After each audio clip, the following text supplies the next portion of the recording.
I just want you to do me a huge favor because this is a serious moment for me. And what makes this moment serious for me is that I'm sitting in a room of people who have the ability to make their dreams become a reality. And we live at a time and live in a country where we can make that dream a reality. And you have to understand that there are times that I speak, for instance, in prisons. And I'm talking to individuals who will spend the rest of their lives in prison and they don't have options. They don't have a lot of choice. That what I do when I come in is I provide a sense of hope and I provide some inspiration, but I'm not able to help them to bring about the change that they want to see happen. And I'm so excited to be in this room because the words that I say in this moment can fuel the rest of your life. Right? So I'm so excited. Like that for me, this isn't I won't ask you for anything over the next hour other than the things that are going to take you to the next level. But I'm excited because when I leave, I literally we may never see each other again, but I have the ability when you walk out of this room to make you operate in a way you've never operated before. And once you do that, because I know if you're in this room, I know there's something special about you, that once you leave this room and you go from 70 to 120%, there are going to be some things that happen in your life that didn't happen before, not because you didn't have the ability. So this is not an ability room. Like we're not talking about ability. We're talking about activating this greatness that's in us. Your abilities are your abilities. I'm not going to be able to help you to do anything that you do better. Like I'm not going to be able to give you a gift that you don't have. But what I will be able to do is help you today operate in a way you've never operated before. Right? I will help you to operate in a way you've never operated before. I'm going to help you to do some things that you've never done in your life before. And as a result, you're going to be able to go to a whole nother level. So we have to start here. We have to start here. Just write down those things, one or two or three things that you have to desperately get done before this year ends. It's desperation. I don't have a choice. I don't have an option. You got to get that done. Got it. Like, I just want you, and I'm not talking about stuff that's kind of important. I'm talking about the stuff that has got it. The ball's dropping and you can't keep talking about it. Like, you will not be able to rest if you didn't get this done. I want you to write that down. I want you to write that. That's where we're starting. I want you to write that down. E.T., like, I got to get this done, E. Like, E, this is no option. This is not like a vacation. This is not, just making a couple more dollars for the sake of buying a car, a house. Like, E, this is some life and death stuff. E, like, this is some change the trajectory of my life stuff. E, this is like, it's going to put me in a place like where I'm just going to be able to get to that place that I've been trying to get to. I want you to write that down. And look, guys, I'm being honest. It was like random. It was like just totally random. It was out of nowhere. It was the Christmas holiday. And Carl, our videographer, had his family over, and at that time, we lived around the corner from each other. Now we live on the same block. Random, right? Christmas was over. We're just going to the house, just eating dinner. It just was a random night.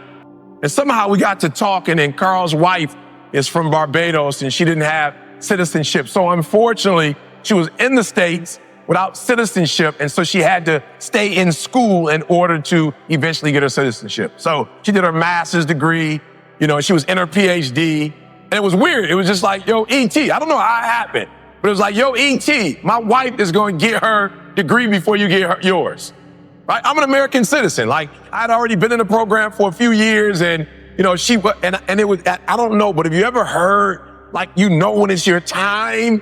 Like, it's that moment. It's like, enough is enough. I can't tell you. People have asked me before, Eric, when you get your PhD? I'm like, I'll get it done. E.T., how far are you in the process? Finish all my coursework. I just got to write the dissertation. But it was something about that night that was different. It was almost the end of the year. And I remember Carl, listen to me very closely, guys. I'm being real with you. I didn't even have a conversation with Carl. Like, we never even talked about it afterwards. I never said anything to him about it, but I felt this guilt. I felt like this embarrassment. Like, and for real, he wasn't like speaking directly to me. He was just saying, hey, E, I think my wife's probably going to finish her degree before you finish yours. And I'm talking about like it pierced. And And I just remember like we were talking afterwards and I didn't hear anything. Like, have you ever been in a conversation and it just shifts and somebody's talking to you and like you can't hear the words that are coming out of their mouth? I didn't hear anything he said. I just kept it like, E, when are you going to get this done, E? Like, yo, E, are you ever going to finish this? And it's not about a degree, but are you ever going to finish this? Like, are you going to get it done? And I remember excusing myself, like, all right, Carl, hey, great time. Love you guys. Gotta go. Gotta get up in the morning. And I'm telling you guys, it's not even a 5-minute walk and it felt like an hour. All I could think about when I was going home was like, enough is enough. Like, I'm through. I'm gonna get this done. Okay, just help me out. You're in the room. You ever had that enough is enough moment? Raise your hand for me. You had that enough is enough moment, right? So I need you to be there. Like the next 30, 40 minutes, I need you in that space. That enough is enough. I'm not dumb. Like I can get a PhD. Has nothing to do with that. It has everything to do with the fact that I just didn't say, all right, this is the year, right? And so that thing you wrote down, I need you to do me a huge favor. I don't know if you have a pen or a piece of paper. I don't even know if you can do this on your phone, but I want you to kind of put a year next to that for me. Put a year. I want you to just put a year on that for me. Like, don't make up, like, don't do it for me. Get a real number. Just give me like a real solid number, right? And I remember saying to myself, like, yo, if we come back next year for Christmas and your family's here, I remember saying to myself, we come back this time next year. I'm gonna be Dr. Thomas.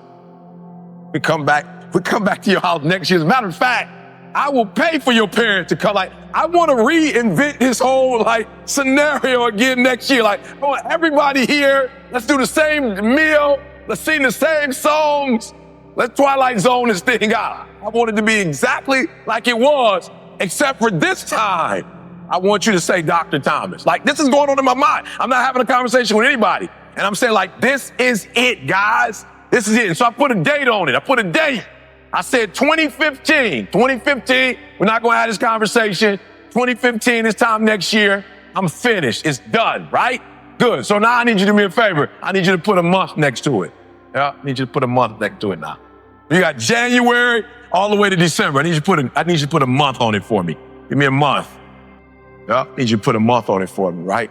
Right now, as you're writing the month down, what I want you to think about is, okay, so write this down too. I'm sorry. I know you came to listen, not do a lot of writing. I apologize, but I really need this. I really need this. I really need this. I really need this. I need you to write down 3 people you love next to those goals. 3 people you love. Just 3 people, right? Give me the name. Write the names down. I don't put son, mom, or give it to me, right? Write their names down. Now, this is what I need you to think about. What I need you to think about is how this goal or these goals will revolutionize their lives.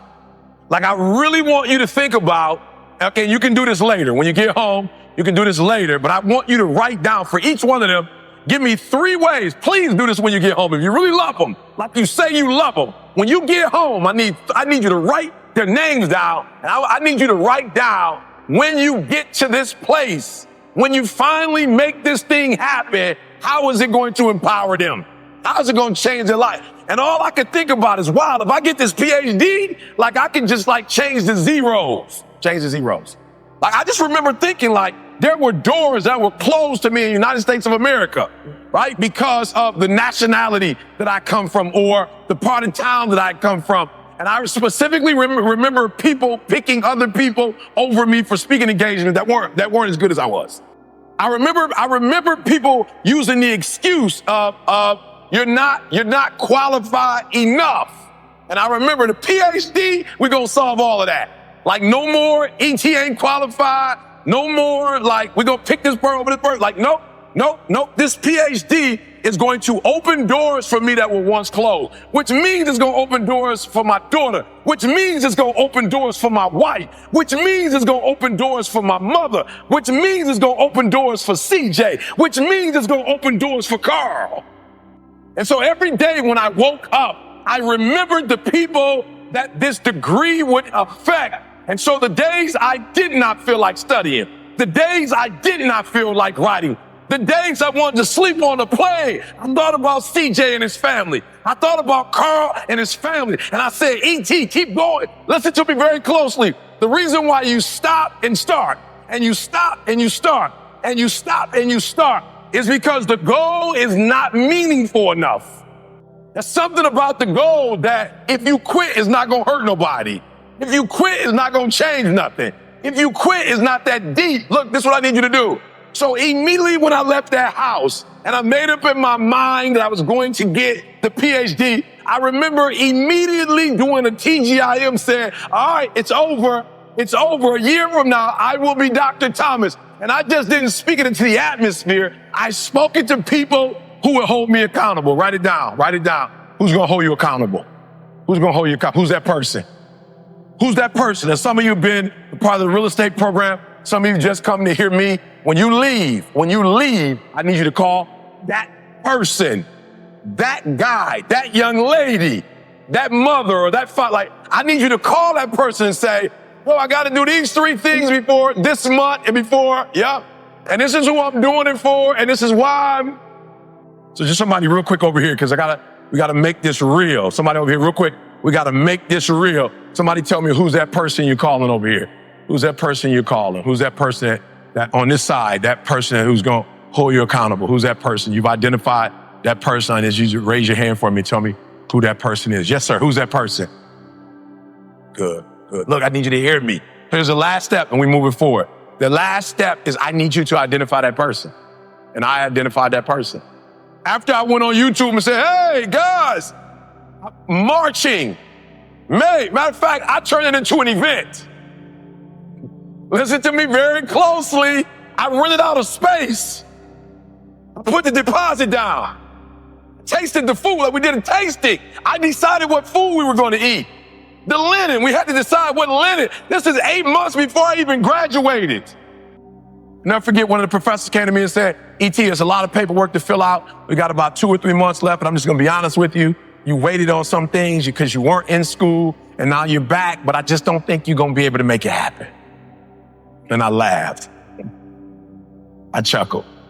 She said, no, I'm serious. There's a format and there's a way and there's some, and you didn't, and it takes this month for this long, 30 days for this, 6 weeks for that, and you just didn't put your paperwork in time. And I said, ma'am, I'm sorry, but you don't get it. I called my grandma and told my grandma I was graduating. Like, no, I'm being serious. Like, I called my grandma, and my grandma said, baby, you know I'm on a fixed income. So if I buy this ticket, grandma can't get her money back. Said, ma'am, I told my grandma that I was graduating, and my grandma already called her hairstylist and told her how she wanted her hair to look. Grandma went out and bought a dress. My grandma bought a dress for the graduation. And you got to hear what I'm saying, because you're listening to me, but you're not listening to me. Listen to what I'm trying to tell y'all. I'm being real with y'all. My biological father wasn't in my life. Hear what I'm saying? My mother hid from me who my biological father was, yet my grandmother's always been in my life. That don't go together. My grandmother said to my mother, if you want to hide the identity of his father, that's cool, but you can't take my grandson from me. And so ever since I've been a kid, my grandma been to everything. She's never missed anything. And when my grandma called, she said, you better make sure you graduate, baby, because I'm coming. And so what I'm trying to tell you is, I didn't get the degree to get the degree. I got the degree because I called my grandma. I'm trying to tell you the reason why you're not doing it is not because you don't have what it takes to do it, not because you don't have the ability to do it, but whatever it is you say you're going to do, the meaning is not strong enough. Somehow the meaning is not strong enough. You've not put enough value in it. You don't have enough skin in it. You played around with it so much that you don't have nothing to lose if you don't do it. What I'm telling you is you got to create the type of scenarios, not the goal, the type of scenarios that if it doesn't work, you lose everything. And because you cannot lose everything, you got to make it happen. Glenn came all the way from Australia. You can't plan your graduation in 2 weeks. You can't buy a ticket from Australia and then call somebody and say, Glenn's not going to happen now. Was that a refundable? Did you get a refundable ticket?